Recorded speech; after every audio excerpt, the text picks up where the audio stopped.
আপনি চিন্তা করে দেখেছেন গত 100 বছরের ভিতরে এই মুসলমানেরা পৃথিবীকে কিছু উপহার দিতে পেরেছে আবিষ্কার করে? আপনার পকেটে যে মোবাইল, আমার পকেটে যে মোবাইল, এটা আমাদের আবিষ্কার করা না?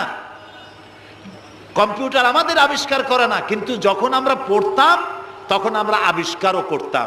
এক সময় ঘড়িটা আমরা আবিষ্কার করেছি। আপনার আমার হাতে যে ঘড়ি, এই ঘড়ি আবিষ্কার করেছে মুসলমানেরা। কম্পাস আবিষ্কার করেছে মুসলমান। অ্যালজাবরা, ম্যাথামেটিক্স, জিওমেট্রি আবিষ্কার করেছে মুসলমানরা। এই সার্জারি, শল্য চিকিৎসা আবিষ্কার করেছে মুসলমানেরা। অনেক বন্দুক, কামান আবিষ্কার করেছে মুসলমানেরা। যারা যখন তারা পড়তো তখন তারা দেশ গড়তো, পৃথিবী তাদের পায়ের উপরে চুমা খাইতো।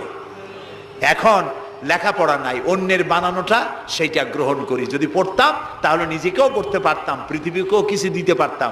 এই জন্য কোরআন শরীফের মধ্যে আল্লাহ তাআলা প্রথম রসুলের কাছে যে আয়াত নাজিল করেছেন সেটা নামাজ না, রোজা না, হজ না, যাকাত না। প্রথম যে কথা বলেছেন সেটা ছিল ইকরা